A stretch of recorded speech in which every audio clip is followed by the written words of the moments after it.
Hi, I'm Sarah. What I'm about to tell you happened 3 months ago, but it feels like a lifetime.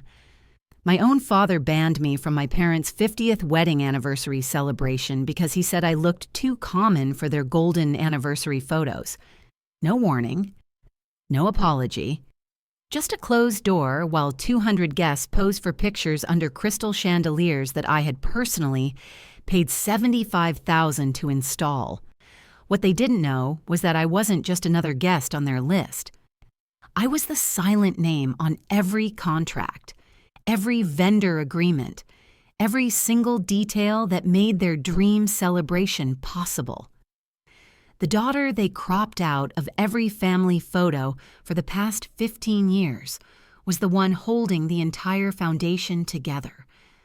But that night, everything changed when a leaked audio clip exposed the truth they'd been hiding for decades. So how did I go from being completely erased to making an entire room of 200 people freeze just by standing up? Let me take you back to where this all began. It was a Tuesday evening in late October when the envelope arrived. Not just any envelope. This thing was thick as a small book, with gold embossed edges that screamed luxury before you even opened it.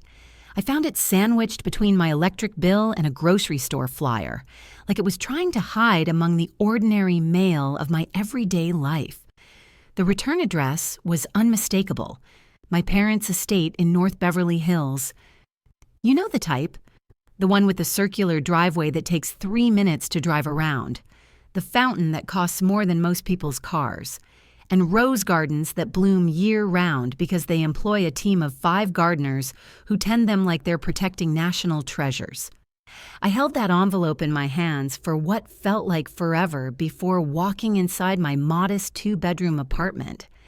The contrast wasn't lost on me. Here I was, living in a place that could fit inside their guest bathroom, holding an invitation to celebrate their wealth and success. I set the mail on my kitchen counter, poured myself a glass of water, and slowly peeled open that envelope, half expecting to find something cold and dismissive beneath all that golden shine. What I found was an invitation that looked like it cost more to produce than most people spend on their wedding invitations. Embossed, scripted, absolutely meticulous in every detail. The Richardson family cordially invites you to the 50th Golden Wedding Anniversary celebration of Charles and Margaret Richardson. Black tie required, dinner, dancing, and legacy presentation to follow. I flipped it over, searching for something personal. A handwritten note in my mother's elegant script. A line acknowledging that I wasn't just receiving this invitation, I was part of the family it represented. But there was nothing. My name didn't appear anywhere in the list of honorary hosts, organizing committee members, or even RSVP contacts. Then, in smaller print at the bottom, almost like an afterthought, event logistics and vendor coordination managed by S. Richardson. Support staff, logistics, that's how they saw me, not their daughter Sarah, not the woman who had built her own successful consulting firm from nothing, not the person who had quietly funded half their lifestyle for the past decade. Just function. I sank into the bar stool at my kitchen counter, the same stool I always sat in when I visited their house, the only one not covered in their designer white fabric that screamed, "Don't touch." My fingers traced the corner of that card, and I wasn't sure whether to laugh or tear it in half. In the end, I did neither. I just stared at it. Because this wasn't new. There had been family events before, charity galas where I was the one coordinating with caterers, birthday celebrations where I arranged the flowers and hired the photographers, holiday gatherings where I made sure Aunt Patricia's dietary restrictions were handled and Uncle Robert's wheelchair access was arranged. Somewhere along the way, without anyone officially announcing it, I'd been reassigned. Not daughter, just function. Later that evening, I was lying on my couch, half watching Netflix, when I picked up my phone out of habit. Dozens of unread messages, mostly work-related, But there was one group thread lighting up near the top: Golden Anniversary Core Family. I tapped it open. Photos of floral arrangements that cost more than a car payment. Screenshots of seating charts arranged like a military operation. An RSVP list my sister Jessica had created in a color-coded spreadsheet that looked like she was planning a state dinner. I wasn't in the thread. I wasn't even mentioned.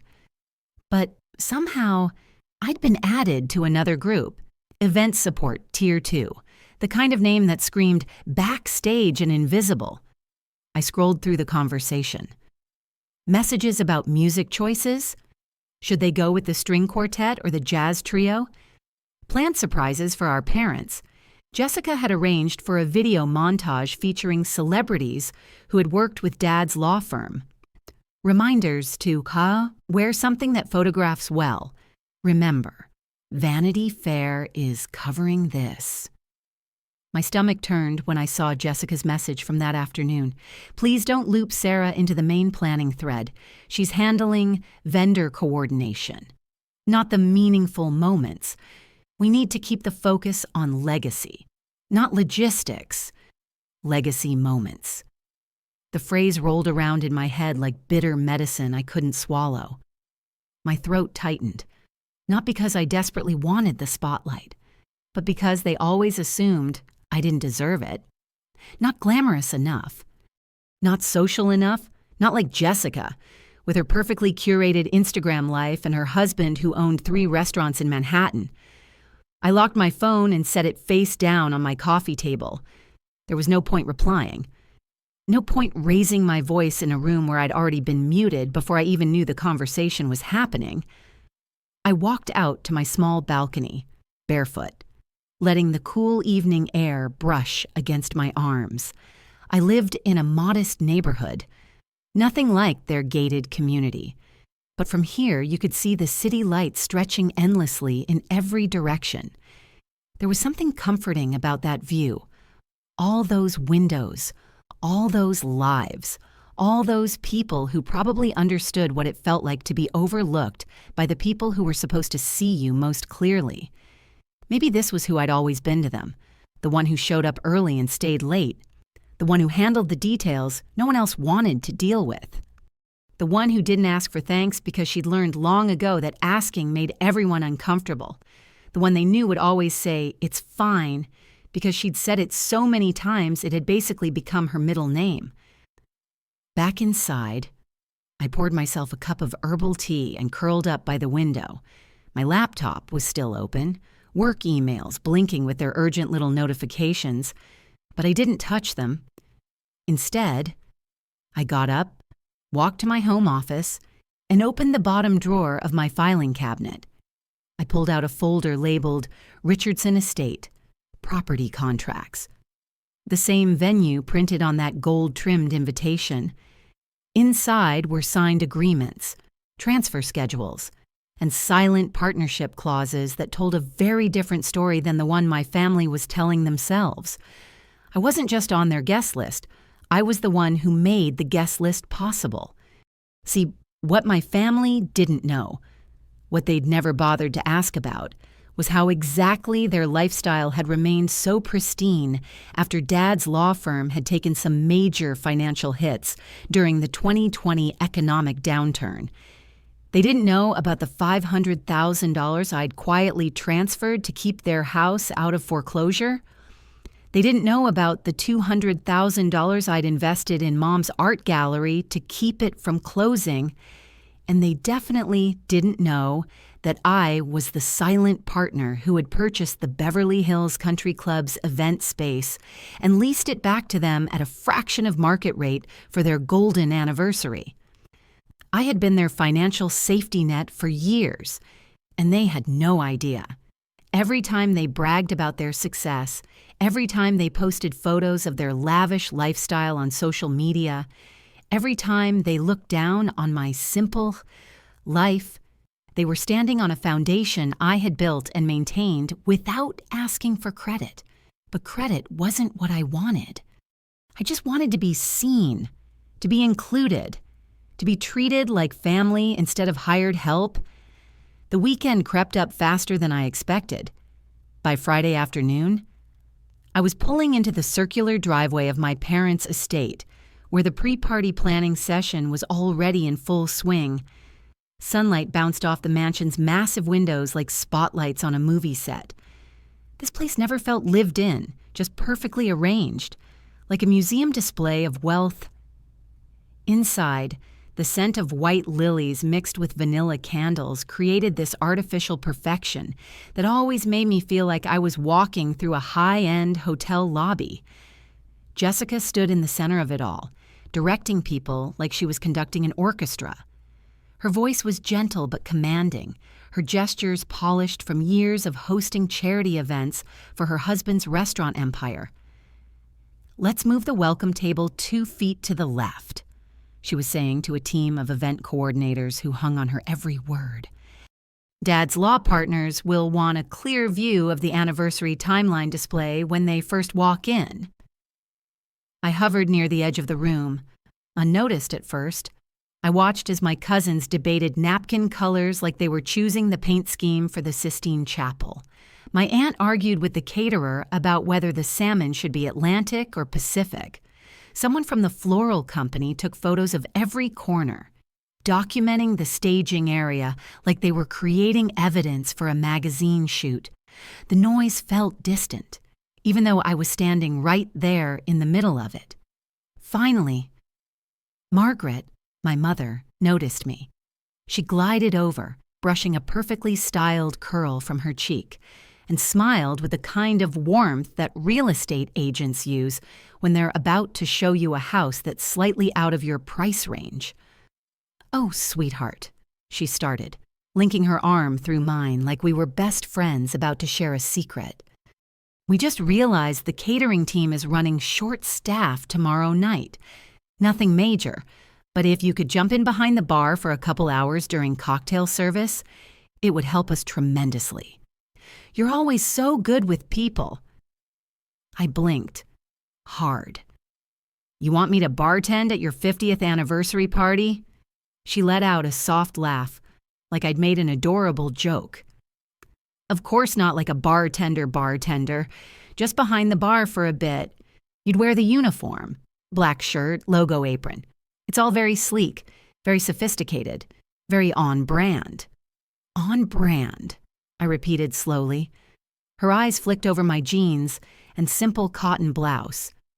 "Well, for the photos, you understand. We just want everything to look cohesive. It's about creating a visual story." I nodded, but my jaw tightened involuntarily. My smile held, but not because I agreed with her. It was the smile you give when someone insults you so politely that calling them out would make you look like the unreasonable one. "I'll think about it," I said, gently pulling my arm back. I turned away before she could wrap her request in more soft-spoken manipulation. A few minutes later, Jessica was setting up a test shoot for the photographers. "This will help them plan the lighting and angles for tomorrow," she announced to the room like she was directing a Hollywood production. She started calling out names like she was conducting a wedding rehearsal. "Dad, stand over here by the mantel. Aunt Caroline, take 2 steps to the right. Oh, and David, hold Mom's hand. Yes, perfect." I stepped toward the group, assuming I was part of this family photo test. Jessica's voice faltered for half a beat, but then she recovered with that practiced smile she'd perfected during her sorority days. "Oh," she said sweetly, "this one's just for the media shots. We'll do another one with everyone after..." Another one. After. There was never an after. There never had been. I didn't argue. I didn't roll my eyes or make a scene. I just stepped back and watched as the flash went off, immortalizing yet another moment I wasn't supposed to be part of. An hour passed, maybe 2. I honestly lost track of time. At some point, I slipped out through the sliding glass doors and into the backyard. The sun was setting behind their perfectly manicured gardens, casting long shadows across the stone pathways that probably cost more to install than most people's entire backyards. I found a spot on the marble steps that led down to their infinity pool and sat down, just breathing for the first time all day. They kept my name off invitation committees, they cropped my face out of family videos, and now they were gently escorting my body out of photo frames.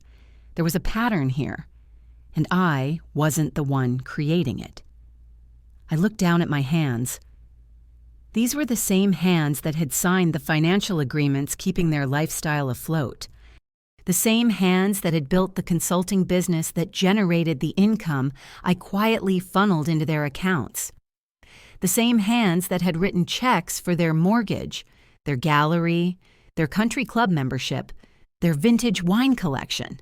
Hands that, in their world, were invisible unless they were holding a serving tray or a vendor contract. My phone buzzed with a calendar alert. Final payment confirmation, Beverly Hills Country Club event space. Amount due, $85,000. Confirmed by Monday, 9 a.m. I tapped the notification and hit approve without hesitation. Just like that, the final payment cleared. The venue for my parents' golden anniversary celebration was officially secured. Well, through the holding company that bore my initials, Richardson Holdings, LLC. I didn't need a seat at their head table. I owned the floor they were going to be dancing on. If they won't give me a seat at the table, I thought, then I'll just buy the entire restaurant. The slideshow email arrived at exactly 11:47 p.m. on Sunday night. The subject line was cheerfully deceptive. Golden Anniversary Memory Reel. Final draft for review. The sender was Margaret, and it was the kind of message that once might have filled me with hope. Maybe this time. I thought for exactly 3 seconds. They'd remembered I was part of this family too. I was curled up on my couch with a glass of Cabernet, the good stuff I'd been saving for a special occasion that never seemed to come. Soft jazz was playing from my Bluetooth speaker, creating the kind of peaceful atmosphere I'd learned to create for myself since I clearly wasn't going to find it anywhere else. My laptop sat open on the coffee table, casting a warm glow across my living room. For a moment, I debated not opening the email at all. I already knew what I'd find, didn't I? But curiosity won, the way it always does. Even when you know it's going to hurt, the video file opened seamlessly. I had to admit, it was beautifully produced, the kind of thing you'd expect to see at a Hollywood premiere. Slow transitions, emotional piano music, professional voiceovers, and lighting that made every moment look like it was shot for a magazine cover. I recognized the events instantly. Birthday parties in their sprawling backyard, family trips to the Hamptons, Thanksgiving dinners around their antique oak table that seated 20 people, Christmas mornings in front of a tree that required a ladder to decorate. The production value was stunning, but something felt wrong from the very beginning. As the slideshow progressed chronologically, I watched myself gradually disappear. There I was, as a baby, a toddler, a child. But after my 18th birthday, nothing. I was nowhere. In events I remembered clearly, events where I had been not just present, but central. I had been erased so completely it was like I had never existed. There were shots I remembered taking myself, family gatherings where I had been behind the camera, yes, but also moments where I knew I had been in the frame because I could remember posing, laughing, being part of the celebration. In one clip from their 40th anniversary, I caught a glimpse of my sleeve at the edge of the frame before it dissolved into a slow fade, featuring Jessica's radiant smile next to Dad's proud face. Then came Dad's voice over a montage of photos from various award ceremonies and charity galas. This family has always stood strong together. Through every challenge, every triumph, every milestone, we've been united in our values and our love for each other. My stomach clenched. I took a sip of wine, slower this time, more deliberate. My fingers gripped the glass stem just a little too tightly. I didn't cry. Not because I wasn't hurt. The pain was there, sharp and familiar like an old injury that aches when it rains. But I didn't cry because this pain had become such a regular part of my life that I'd learned to carry it like background music. I knew this song by heart. While the slideshow continued playing, I pulled an old external hard drive from the drawer beside my couch and plugged it into my laptop. I navigated to a folder I'd created years ago called Family Events Originals. Inside were hundreds of photos I'd scanned and digitized over the years. Pictures our family had never bothered to preserve properly. Moments they'd forgotten existed. And there I was, in every single one. There was the original photo from their 40th anniversary. Me, front and center, lighting the candles on the custom cake I'd ordered and paid for myself. The same cake that appeared in their slideshow, but in their version, it was just the cake. Just dessert on a table with no context, no story. No person who had made it happen. They hadn't erased me.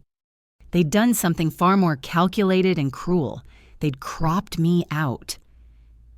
"You don't even have to delete me," I whispered to my empty living room. "You just pretend I was never there." It was stunning, in a way. The precision of their omission. The way they had curated presence and absence so carefully, so systematically, so publicly. This wasn't about creating a family legacy. It was about creating a brand. And apparently, I didn't fit their aesthetic. I opened a new folder on my desktop and titled it Undeniable Truth. Then, one by one, I copied every original photo they'd edited, every moment they'd hidden from their carefully constructed narrative, and dropped them into this new folder. I wasn't collecting evidence. I was reclaiming memory. They might not see me, but I see me. And I'm still here. I sat there for another hour, going through photo after photo, memory after memory. Outside my window, the city had gone quiet. Streetlights blinked on one by one across the neighborhood as Los Angeles settled into its nighttime rhythm. Eventually, I walked to my closet and pulled out the dress I'd planned to wear to their anniversary party. It was hanging next to the outfit I'd worn to their 40th, a soft navy blue dress with a modest neckline, tailored just enough to feel like me without trying to be something I wasn't. I held the new dress up to my chest in the mirror. Simple, elegant, real. I wasn't changing my style for their cameras. I wasn't going to transform myself into someone else just to fit into their picture-perfect frame. I folded the dress carefully and laid it on my dresser next to the jewelry my grandmother had left me, simple pieces that meant more to me than all their designer accessories combined. Then I backed up that Undeniable Truth folder onto 3 separate cloud drives. If history was going to edit itself, I was going to make sure the real story survived. The day of the anniversary party arrived like a storm you've been watching approach for weeks. I spent the morning at my office, trying to focus on client projects, but my assistant Rebecca kept shooting me concerned looks across the reception area. "You seem tense today," she finally said during lunch. "Big client meeting?" "Family event," I replied, which was technically true. "Ah." She nodded knowingly. Those can be harder than any business negotiation. She had no idea how right she was. By 4 p.m., I was back home, getting ready with the kind of careful deliberation you usually reserve for job interviews or court appearances. I chose my makeup carefully. Professional but warm. Confident but not aggressive. My hair was styled simply. The way I always wore it, because I'd learned long ago that trying to be someone else never worked out well for anyone involved. As I was putting on my earrings, my phone rang. Jessica's name flashed on the screen. "Hi, Sarah," she said, her voice carrying that particular tone she used when she was about to ask for something while pretending she was doing me a favor. Quick question about tonight. Mom mentioned that you might be helping with the bar service? She mentioned it. I said carefully. I told her I'd think about it. Right. Well, here's the thing. We've been looking at the photos from the rehearsal yesterday, and honestly, the optics are a little challenging. You know how these charity photographers can be. They're always looking for the most flattering shots. And with the Vanity Fair coverage, I sat down on my bed, still holding one earring. What exactly are you saying, Jessica? I'm saying maybe it would be better if you arrived a little later tonight. After the photo sessions, you understand how these things work. The first hour is all about capturing the perfect shots for the magazine spread, and we want everything to look cohesive. Cohesive? There was that word again. What time would you suggest I arrive? I asked, my voice carefully neutral. Maybe around 8:30? The cocktail hour will be winding down, and you can slip in during dinner. Less visible. Less visible. My own sister was asking me to make myself less visible at our parents' 50th anniversary party. I'll take that under consideration, I told her. Great, and Sarah, thanks for being so understanding about all this. You know how important tonight is for Mom and Dad's legacy. Legacy. Always back to legacy. After I hung up, I sat in my quiet apartment for a long moment, looking at myself in the bedroom mirror. Here I was, a successful business owner, a woman who had built something meaningful from nothing, a daughter who had quietly supported her family for years without asking for recognition. And my own sister was asking me to sneak into their party like an uninvited guest. But here's what Jessica didn't know, what none of them knew. I wasn't just going to their party. I was going to my event, at my venue, celebrating achievements that I had helped make possible. I finished getting ready, grabbed my purse, and headed for the door. If they wanted me to arrive late, I'd give them exactly what they asked for, but not in the way they expected. The Beverly Hills Country Club looked like something out of a fairy tale as I pulled up at exactly 6 p.m., prime photo time. The parking lot was filled with luxury vehicles that cost more than most people's houses. Bentleys, Rolls-Royces, Teslas, and enough Mercedes to stock a dealership. Guests in designer gowns and custom tuxedos were streaming toward the entrance, where photographers with professional lighting setups were capturing every arrival like this was a movie premiere. I sat in my car for a moment, watching the show. Men in tuxedos that probably cost more than my monthly rent, women dripping in jewelry that could fund a small nonprofit for a year. Everyone performing wealth and status with the kind of practiced ease that comes from a lifetime of having money. My outfit was simple by comparison. A black dress that fit perfectly, modest heels I could actually walk in, jewelry that meant something to me rather than just displaying its price tag. I looked professional, elegant, and completely myself. I also looked completely out of place in their world of conspicuous consumption. I approached the entrance, and that's when I met David Chen, the event coordinator I'd been working with for months through my holding company. He was standing near the check-in table with a clipboard and the kind of stressed expression that event planners wear when everything has to be perfect. "Excuse me," he said as I approached. "Are you on the guest list?" I smiled politely. "Sarah Richardson. I should be there." He scanned his list, his frown deepening. "I'm sorry, I don't see a Sarah Richardson on the approved list. Are you sure you have the right event?" Before I could respond, my cousin Marcus appeared at my elbow.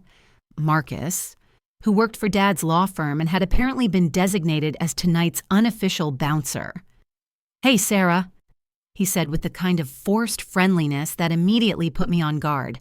"Listen, quick thing. The hosts asked us to be really strict about the dress code tonight. Nothing personal, but this is a black tie event and... He gestured vaguely at my outfit. I'm sorry. What's wrong with how I'm dressed? I asked calmly. It's just... Well, look around. This is a very upscale event. Vanity Fair is here. There are photographers everywhere, and the family wants everything to look consistent.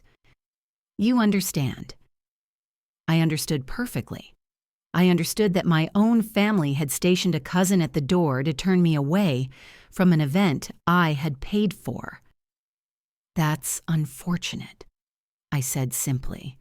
I didn't argue. I didn't make a scene. I didn't beg or plead or try to explain that I belonged there.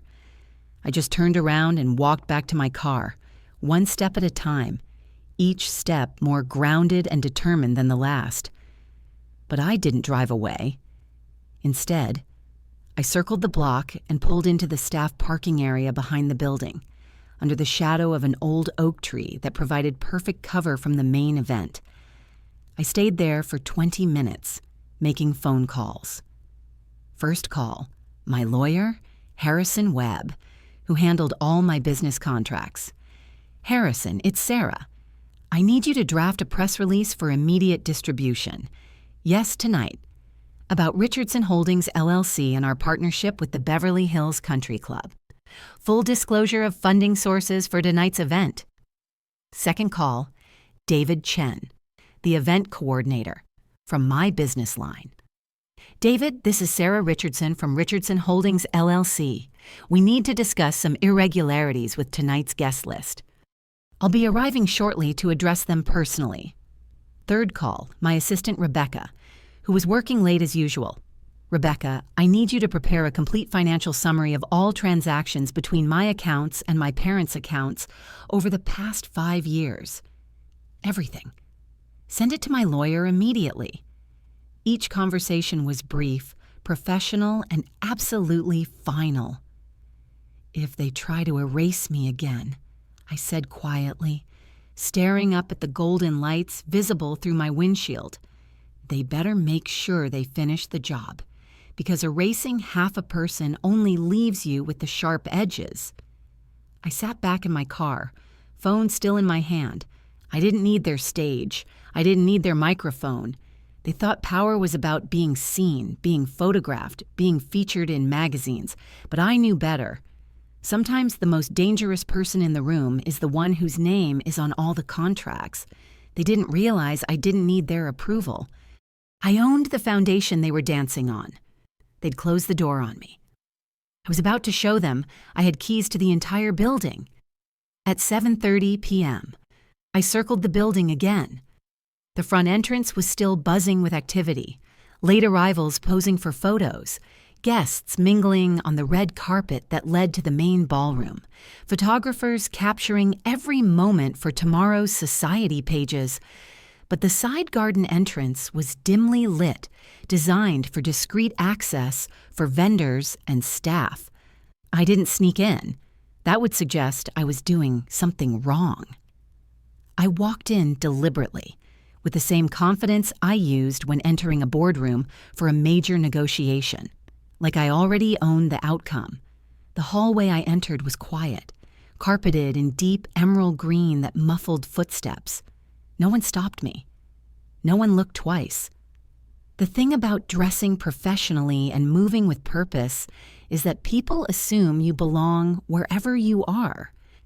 I passed catering stations where uniformed staff were preparing trays of hors d'oeuvres that probably cost more per bite than most people spend on lunch. I nodded at a server who looked up from arranging caviar. She nodded back.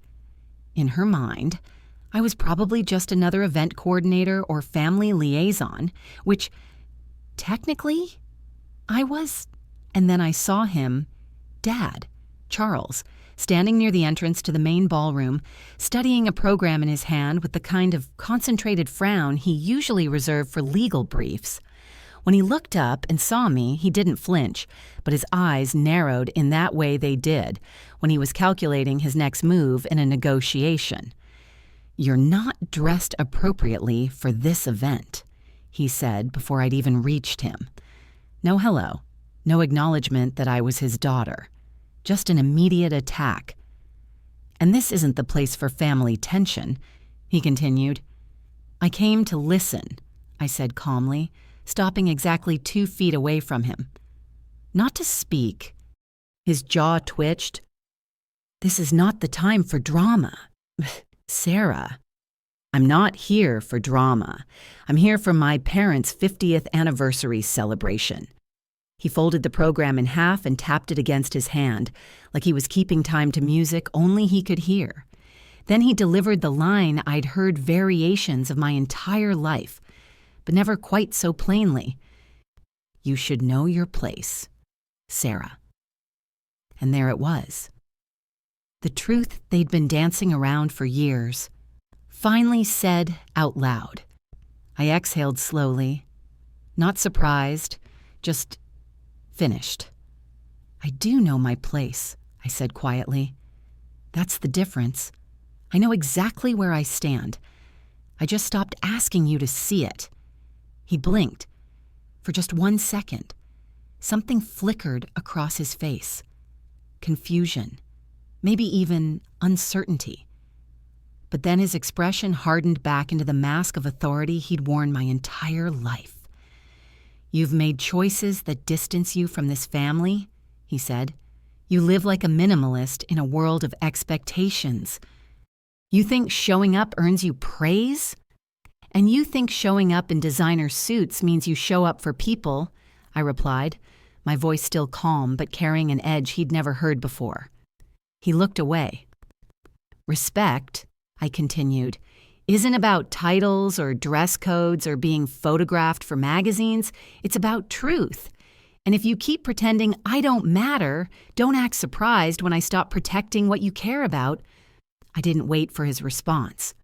I turned and walked into the ballroom, leaving him standing there with his mouth slightly open and his program forgotten in his hands. The energy in the room shifted the moment I crossed the threshold. Conversations paused, heads turned. Some guests looked surprised to see me, others looked confused, like they couldn't quite place why I seemed familiar. A few just stared. I didn't hurry. I didn't hide. I didn't apologize for existing. I caught Jessica's eye across the room. Her mouth moved as she made some excuse to the group of people she'd been entertaining, and then she turned and walked quickly toward the bar area, her smile growing thinner with each step she took away from me. I made my way through the crowd like a ripple moving through still water. I didn't demand attention, but I didn't deflect it either. I wasn't there to provoke anyone. I was there to be present. Near the back corner of the ballroom, I found an empty chair at a table that wasn't labeled with anyone's name. I sat down, legs crossed, spine straight, hands folded in my lap, and simply existed in the space that had tried so hard to exclude me. And that's when the room really began to shift around me, because my presence there, quiet and unbending and undeniably real, was louder than any speech they could have given. I didn't need a name tag to declare who I was. My very existence in that space challenged everything they'd tried to make people believe about their perfect family narrative. I wasn't seeking validation anymore. I wasn't hoping someone would finally say, "We were wrong about you." That moment had passed. What remained was clarity. I didn't come to be acknowledged. I came to stop apologizing for existing. They'd wanted me out of their picture. Now I was in the frame, and I was in perfect focus. The whispers started almost immediately. "Is that Sarah?" I heard someone murmur from the table behind me. "I thought she wasn't invited." "She looks different," another voice added. "More, confident." I sat perfectly still, hands folded in my lap, watching the room react to my presence without fully understanding why they were reacting. Some guests kept glancing my way, then quickly looking away when our eyes met. Others seemed to be trying to place me. Like they knew they should recognize me but couldn't quite figure out from where. The thing about being invisible for so long is that when you finally allow yourself to be seen, people notice. Not because you're doing anything dramatic or attention-seeking, but because authenticity has a gravity all its own. About 20 minutes after I sat down, the servers began circulating with champagne for the pre-dinner toast. The room gradually filled with the kind of orchestrated elegance that money can buy, but authenticity can't fake. Crystal glasses clinked like wind chimes, designer gowns rustled across marble floors, and conversations hummed with the particular frequency of people who are very aware they're being watched and photographed. That's when I noticed Marcus approaching my table, looking like a man who'd been given an assignment he didn't particularly want to complete. "Sarah," he said quietly, leaning down so our conversation wouldn't carry to nearby tables. "Maybe we could step outside for a quick chat?" "I'm comfortable here, thank you," I replied pleasantly. "The thing is," he glanced around nervously, "the family is concerned about potential disruptions tonight. This is a really important event for Dad's legacy, and with all the media coverage, Marcus," I interrupted gently. "I'm sitting quietly at an empty table, drinking water, and bothering absolutely no one. What exactly do you think I'm going to disrupt?" He opened his mouth to respond, but before he could say anything, the lights dimmed slightly and a warm voice flowed through the sound system. "Ladies and gentlemen, if you could please take your seats, we're about to begin this evening's celebration." Marcus straightened up, clearly relieved to have an excuse to end our conversation. "We'll talk later," he said, though we both knew there wouldn't be a later. As the crowd settled into their assigned seats, I remained at my small table in the back corner. No one had asked me to move. No one had brought me a place card or a menu. I was both invisible and hypervisible at the same time, ignored by the official proceedings but noticed by anyone who bothered to look around the room. The master of ceremonies was a polished professional who'd clearly done this kind of thing 1,000 times before. His voice had that perfect balance of warmth and authority that made everyone in the room feel like they were part of something special. Tonight, we celebrate 50 years of love, partnership, and the family legacy that Charles and Margaret Richardson have built together, he began. "Before dinner is served, we'd like to take a moment to acknowledge the generous benefactor who made this incredible evening possible." My stomach tightened. Here it comes, I thought. Please join me in thanking the Madison Family Foundation for their extraordinary support of tonight's celebration. The crowd erupted in polite applause as a silver-haired couple at the front table stood and waved graciously. Harold and Patricia Madison, old family friends who owned a chain of luxury hotels and had probably never written a check for less than 6 figures in their entire lives. I sat perfectly still, watching this piece of theater unfold. The Madisons smiled and accepted the recognition for generosity they'd never actually provided, while the real benefactor sat unacknowledged in the back corner, drinking water from a glass that cost more than most people's dinner. I didn't correct him. Not yet.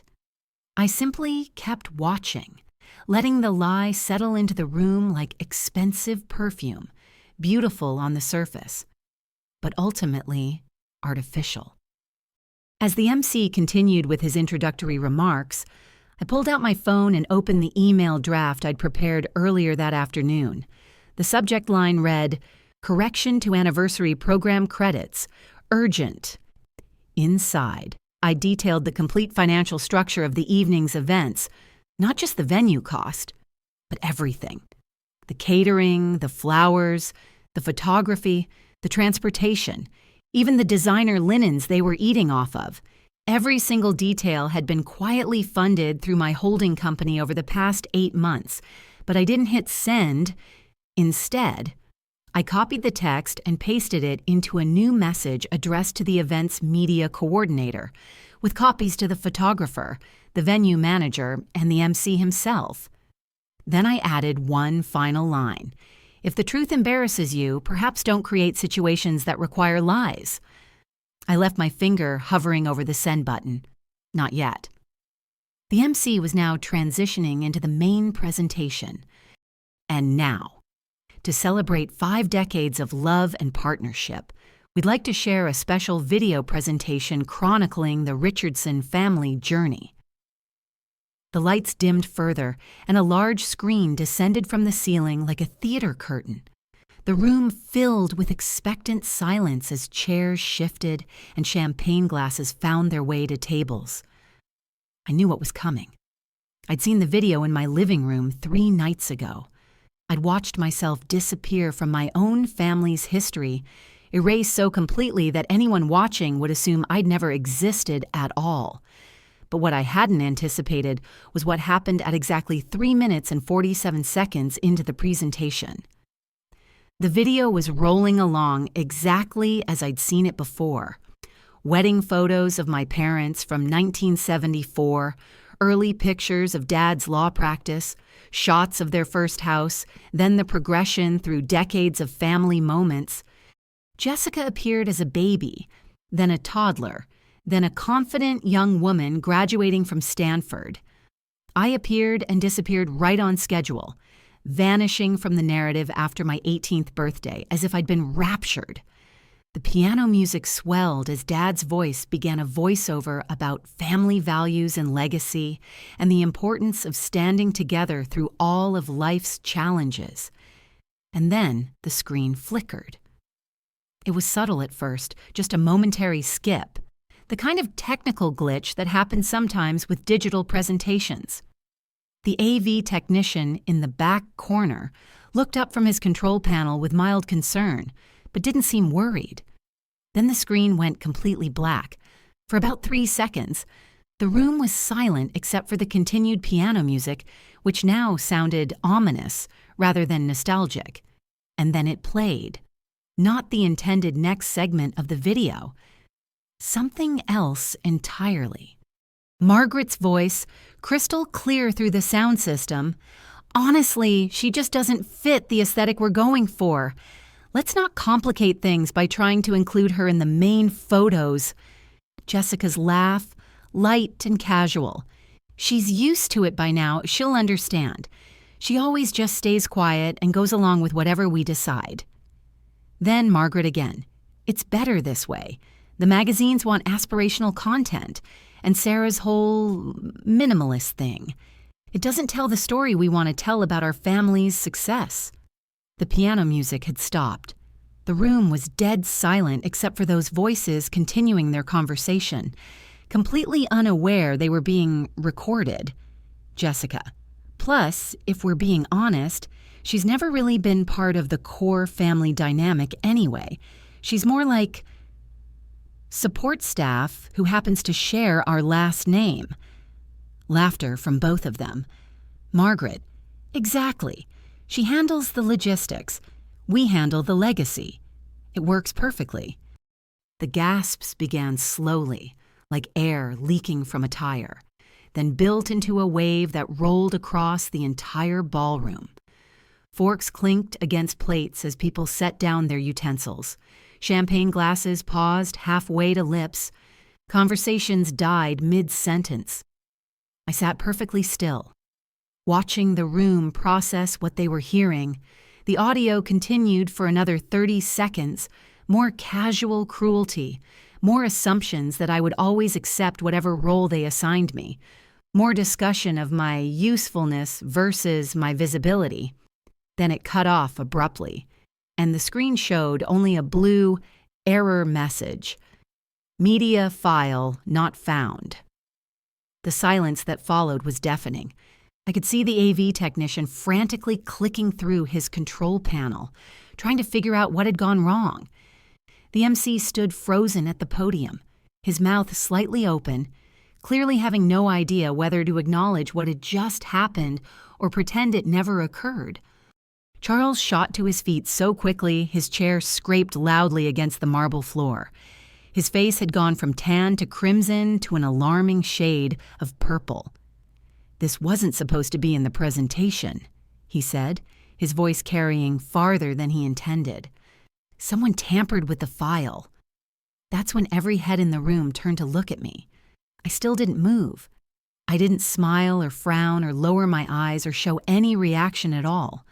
I just sat there, hands folded, watching 200 people realize that the family member they'd barely noticed was the same person who'd just been discussed like a piece of furniture in front of everyone they knew.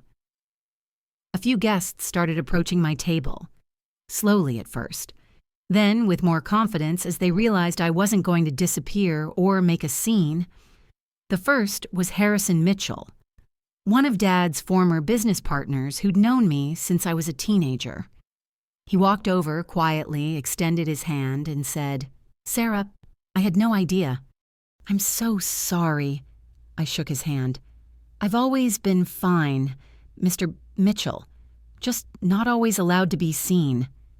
Behind him, more people were gathering, not with pity, which would have been unbearable, but with a kind of dawning respect, like they were seeing me clearly for the first time. Margaret Wells, a family friend who'd known us for 20 years, whispered as she passed my table, "Good for you, honey, good for you." From across the room, I heard a voice I hadn't heard in years call out, "Sarah Richardson." I turned to see Dr. Elizabeth Santos, my former mentor from graduate school, who'd been invited because of her foundation's connection to Dad's firm. She looked older, distinguished, and completely unfazed by the chaos around us. "I didn't know you'd be here tonight," she said, approaching my table with the kind of calm authority that comes from years of dealing with difficult situations, and I had no idea about any of this. She gestured vaguely toward the screen, which was still showing the error message. "Most people didn't," I replied simply. "I remember when you applied for that leadership position at my foundation 10 years ago."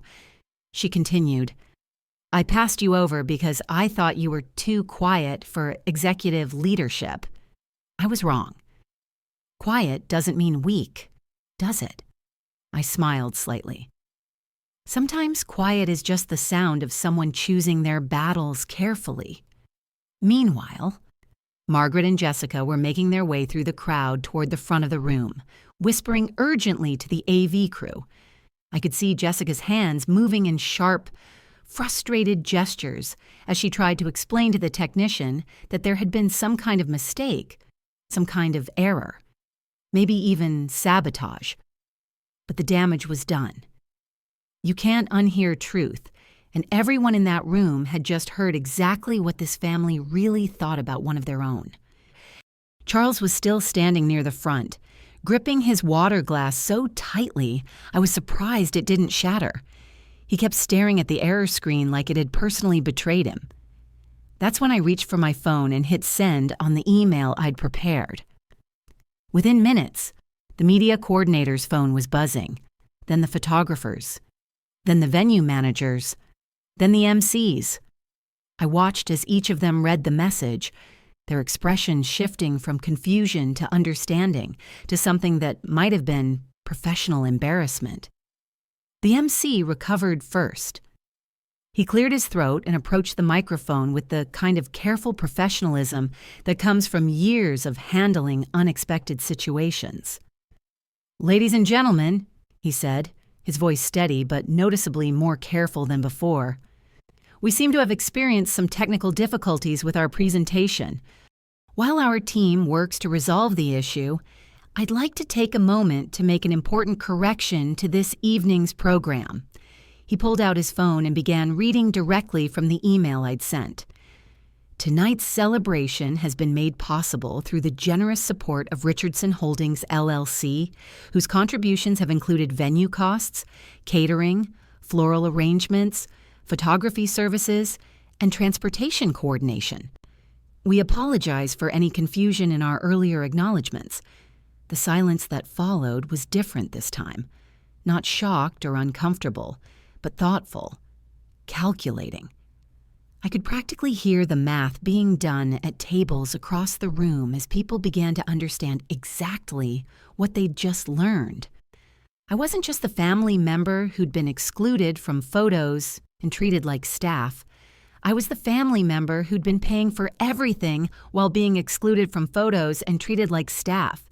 Charles's water glass finally did shatter. Not because he threw it or squeezed it too hard, but because his hand was shaking so badly that it slipped from his grip and hit the marble floor with a sound like a gunshot. In the silence that followed, I stood up. Not dramatically. Not with any grand gesture or theatrical flourish. I just rose from my chair with the same calm deliberation I'd used to enter the room. And I walked toward the front. Every step I took was measured, purposeful, unhurried. I wasn't charging toward a confrontation or storming out in anger. I was simply moving from where I'd been to where I needed to be. As I approached the front of the room, guests stepped aside to create a path.